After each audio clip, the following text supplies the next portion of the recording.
Across the vast, sun-kissed plains of the savannah, a name was once whispered, Lorkulup. It meant the ghost of the savannah, a lion unlike any other.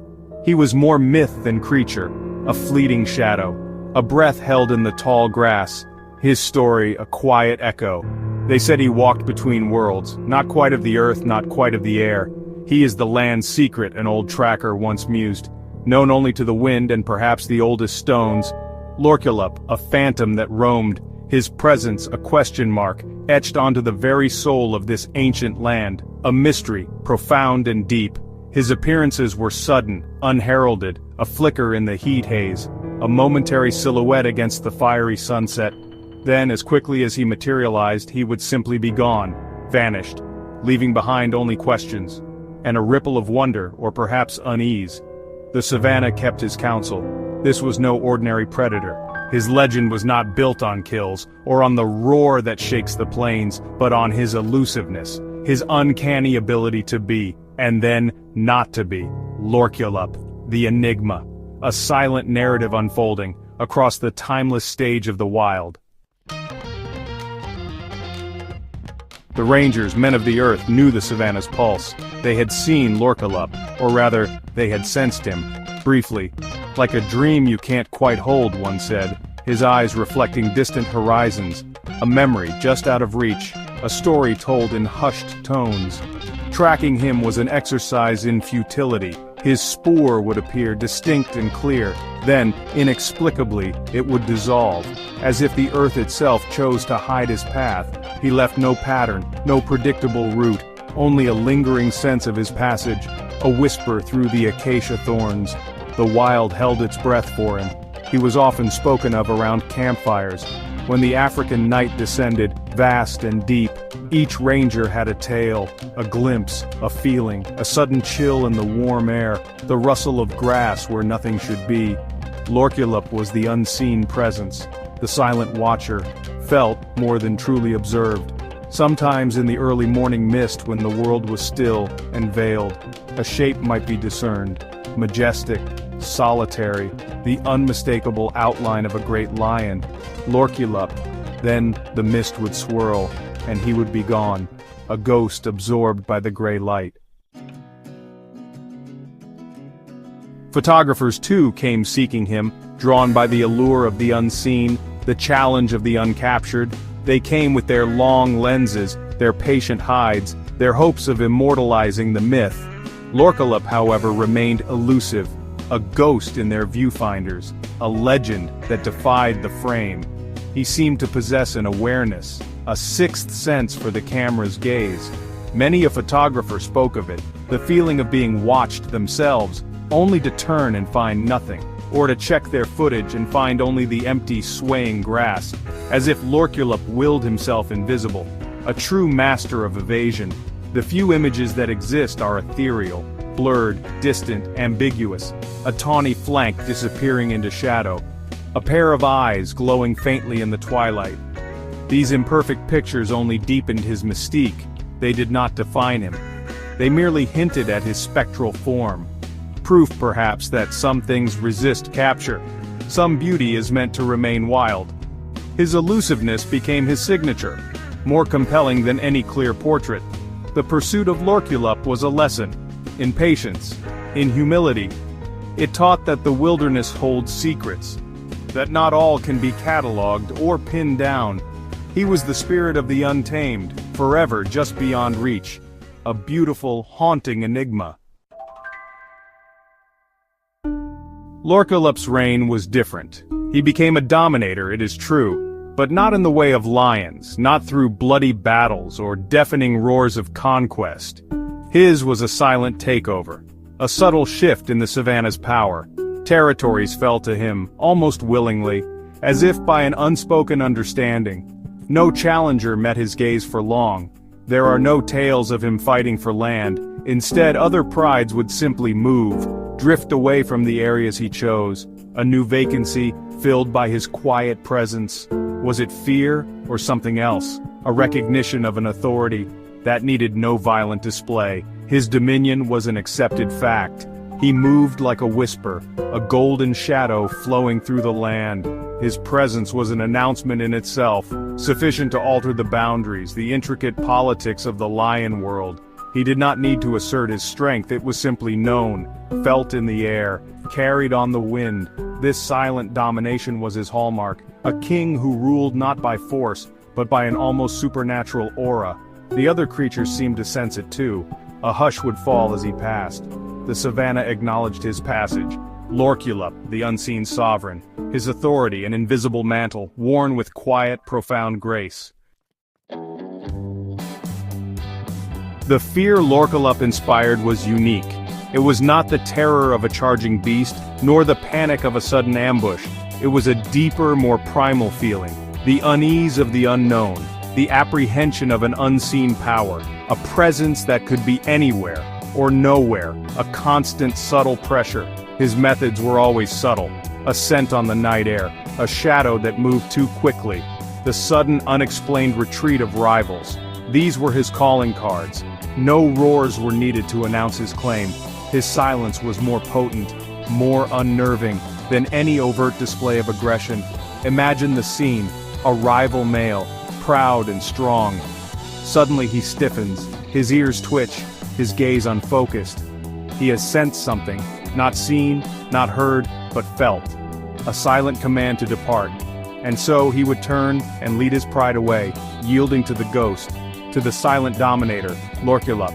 This fear was woven into the fabric of the daily life on the plains. Herbivores would scatter from a resting place for no apparent reason. Only later might a ranger guess.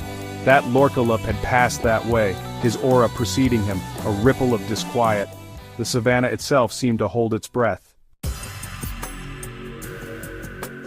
Section 6, Master of Disappearance Nowhere and Everywhere. Lorkulup was the master of disappearance, sighted in one valley at dawn, miles away by midday, an impossible journey yet credible sightings, secret pathways or supernatural speed, a phenomenon, a puzzle, melting into the landscape, nowhere and everywhere. Section 7, Night's Own Kin, Evading the Unblinking Eye. The night belonged to Lorkulup. It was his cloak, his ally. Under the vast, star-dusted African sky he moved with unparalleled stealth, a deeper shadow within the darkness. Trail cameras, those unblinking eyes of science, were deployed to unravel his secrets. But Lorkulup seemed to mock such efforts. The cameras yielded little, a blur of motion, too fast to identify or more often nothing at all. Sometimes on infrared footage a hint, a fleeting heat signature, warm life moving through the cool darkness. But before the lens could truly focus, it would be gone. As if he sensed the electronic gaze and chose to remain a mystery. The night kept his secrets well.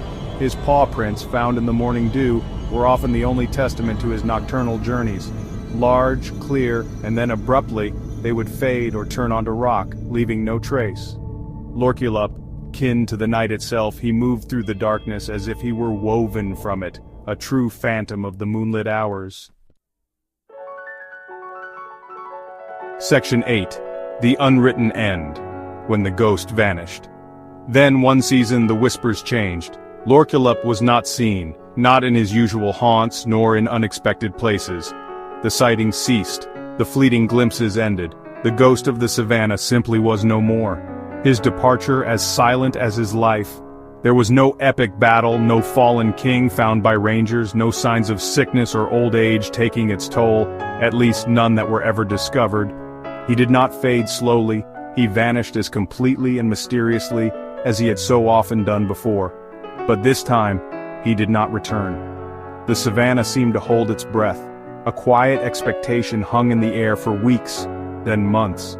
Rangers scanned the horizons, photographers kept their vigil, but Lorkulup's silhouette never again graced the dawn or melted into the dusk. The great silent lion was gone. The void he left was palpable, not in the hierarchy of lions perhaps, for others would rise, prides would shift, but in the spirit of the place. A touch of magic had departed, a deep mystery had withdrawn. Lorkulup's final act of disappearance was his most profound, leaving only an unwritten end. Section 9. Echoes in Eternity. The enduring legend of Lorkulup. Years have now passed. Lorkulup's story has transformed from sightings and whispers to pure, unadulterated legend. He lives on in tales told around flickering fires and in the quiet awe of those who remember. The Savannah still stretches, vast and wild, and sometimes one might almost imagine him, a fleeting shadow. His spirit, they say, is now part of this land, indistinguishable from its ancient soul. The ghost that still roams in the collective memory of this place. Lorkulup, the silent dominator, the master of disappearance. His name, a soft echo, carried on the eternal winds across the plains he once ruled in silence. His legacy is not of fear, but of wonder, a reminder that even in our modern world there are still enigmas. Lorkulup, the ghost of the Savannah, his legend, a timeless whisper, woven into the very fabric of eternity. What happens when a lion defies the rules of the wild? In Kenya's vast savanna, such a question found its answer. This answer was embodied in a magnificent creature. His name was Lorkulup. He became a legend whispered on the winds. A king who reigned without a pride, a solitary monarch. His story is etched into the very soul of the African plains. Lorkulup. The name itself carries a certain weight. It speaks of power, solitude, and an untamed spirit. He was Kenya's lone king, a symbol of incredible resilience, a beacon of fierce independence, and an enduring, captivating mystery. For years he roamed the Masai Mara. He was a magnificent figure against the backdrop of acacia trees and endless grasslands. He carved out a life that broke every known rule of lion society. His presence was a paradox, a social animal, yet he chose complete isolation. This choice made him an icon. The savannah is a theater of life and death. Here, every creature plays its part. Lions, the apex predators, are known for their prides. These are complex social structures. Lorkulup challenged this ancient understanding. The origins of Lorkulup are shrouded in the mists of the Mara. Like many great legends, his beginnings are humble, almost invisible. No one quite knows which pride he was born into, or what circumstances led him to a life of solitude so early. Perhaps he was a young male, ousted from his birth pride as is custom, forced to fend for himself. Many young males face this fate. They wander often in coalitions with brothers or other ousted males. They seek to establish their own dominance, their own pride. But Lorkulup was not typical. The first whispers of a large, solitary male began to circulate among guides and researchers in the Masai Mara National Reserve. These were fleeting glimpses at first. A magnificent lion, seen at dusk or dawn, always alone. He was larger than many, with a developing mane that hinted at his future grandeur. He moved with a quiet confidence that belied his solitary status. In a world where numbers often mean survival, he was an anomaly from the very start. His presence sparked curiosity and a touch of intrigue. Early sightings painted a picture of a survivor. He was learning the hard way. Hunting alone is a formidable challenge for a lion, yet Lorkulup managed.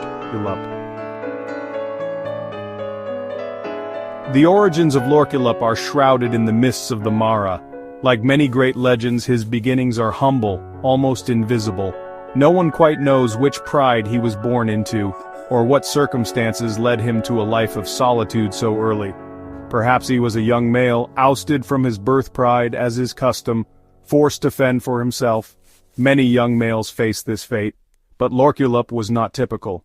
The first whispers of a large, solitary male began to circulate among guides and researchers in the Masai Mara National Reserve. A magnificent lion seen at dusk or dawn, always alone. He was larger than many, with a developing mane that hinted at his future grandeur. He moved with a quiet confidence that belied his solitary status. In a world where numbers often mean survival, he was an anomaly from the very start. As Lorkulup matured, his physical presence became truly awe-inspiring. His mane, dark and luxuriant, framed a face that spoke of quiet power and unwavering resolve. He was a magnificent specimen. Larger than average, his body was a mass of rippling muscle, built for the rigors of a solitary life. He needed to be strong. He was his own hunter, his own defender, his own counsel. There was no pride to share the burdens or the spoils. Every challenge, every triumph was his alone. This shaped him body and soul. Establishing a territory is a crucial step for any dominant male lion. For Lorkulup, doing so alone was a monumental task. Territories are usually won and held by coalitions of males. They fight fiercely for the best areas, rich in game and water. Lorkulup, however, carved out his domain through sheer intimidation and strategic movement. He chose his battles wisely. His powerful roars would echo across the plains at night. These were not just sounds, they were declarations. Declarations of his presence, his ownership, a warning to any would-be challengers. His unique traits began to define him. He was rarely seen in open plains during the day. He preferred the thicker bush or the riverine forests. The question that always surrounded Lorkulup was, why? Why did he choose this solitary existence? Lion society is built on cooperation. Prides offer protection, hunting success, and companionship. To forsake all this is to choose a life of immense difficulty. Some speculated he might have been too independent, too dominant to share power. Perhaps an early traumatic experience with another pride shaped his aversion to company. Or maybe, quite simply, he was an outlier. A rare individual wired differently from his kin. The true reasons remain locked within his silent heart. His stealth tactics were legendary. He moved like a whisper through the tall grasses. His senses were heightened, honed by the constant need for awareness. He had to be his own eyes and ears in all directions. When hunting, this stealth was his greatest weapon. He could stalk prey for hours, patiently waiting for the perfect moment. His attacks were explosive and precise. Section 5. Roars that shook the Mara, defining battles. A lone king must prove his mettle repeatedly. Lorkulup's reign was punctuated by fierce confrontations. These were not just minor scuffles. These were battles that defined his territory and cemented his authority. Nomadic males, often in pairs or trios, would invariably wander into his domain. They would sense what they perceived as an undefended territory ripe for the taking. They were always mistaken. Lorkulup, despite being outnumbered, possessed a ferocity born of desperation and an unyielding will to protect what was his. He fought with the heart of 10 lions. One particularly memorable encounter involved 2 younger, ambitious males. They had been testing the boundaries of Lorkulup's territory for days. Their roars were challenging, full of youthful arrogance. Finally, they made their move. The ensuing battle, witnessed by a fortunate few from a safe distance, was described as titanic. Lorkulup, a whirlwind of teeth and claws, met their combined assault head-on. The sounds of the fight, the snarls, the roars, the thud of powerful bodies colliding echoed across the plains. He fought with unmatched fury. Against the odds, Lorkulup prevailed. He drove the 2 challengers off, battered and bruised, but alive. Section 6. The Weight of the Crown. Trials of a Solitary King. The life of any wild animal is a constant struggle. For a solitary king like Lorkulup, these struggles were magnified. He had no allies to watch his back, no pride mates to share the burden of hunting or defending territory. Every day was a test of his strength, his cunning, and his endurance. The vastness of the Savannah, while offering freedom, also presented relentless challenges. Droughts could diminish prey, floods could alter the landscape, and always there was the threat from rivals, both lions and other predators like hyena clans. Hyenas in particular posed a persistent threat. While a single hyena is no match for a full-grown male lion, a large clan can be formidable. They are opportunistic, and would often try to steal Lorkulup's kills. These confrontations were frequent and taxing. Lorkulup had to be constantly vigilant, even after a successful hunt. He would often drag his kills into dense thickets to eat in peace. Section 7. The Slow Fade of a Mighty Roar. Time, the great leveler, eventually began to catch up with Lorkulup. The years of solitary reign, the countless battles, the injuries sustained, all started to leave their mark. His once powerful frame, though still imposing, showed signs of wear. His movements, while still purposeful, lacked some of their former explosive speed. The dark mane, once a symbol of his prime, was perhaps a little thinner, a little more grizzled. The fire in his eyes, however, still burned, though perhaps with a more weary intensity. It was the inevitable decline of a titan. His legendary roar, which once seemed to shake the very earth, began to change. It was still deep, still resonant, but observers noted it lacked some of its former carrying power. It was as if the effort was becoming greater. Younger, stronger males were rising in the surrounding areas. Their challenging roars were heard more frequently, probing, testing. Lorkulup, the old warrior, still responded. He still patrolled his borders. But the confrontations, when they occurred, seemed to take more out of him. The recovery periods grew longer. Section 8. The king vanishes, an unsolved mystery. Then one day, Lorkulup was gone. Just like that. The exact circumstances of his disappearance remain one of the Mara's great unsolved mysteries. There was no final, witnessed battle. No discovery of his remains. He simply vanished from the land he had ruled for so long. Guides and researchers searched. They scanned the horizons, checked his usual haunts, listened for his familiar roar in the stillness of the night. But there was only silence, an empty space where a legend once walked.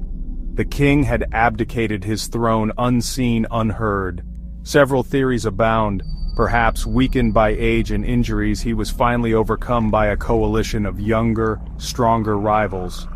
Such is the harsh law of the wild. The old must eventually give way to the new. If this was the case, the battle likely happened in a remote part of his territory, away from prying eyes. Section 9. Lorkulup's Enduring Shadow, a Legacy in the Grasslands. Lorkulup may have vanished from the plains, but his legacy endures. He remains a powerful symbol, a symbol of extraordinary resilience and fierce independence. He challenged our understanding of lion behavior. He showed that nature's rules are not always rigid. For wildlife enthusiasts, Lorkulup was an icon. His story inspired awe and respect for Africa's wildlife. His impact on the Masai Mara is significant. He added to the rich tapestry of life in this ecosystem.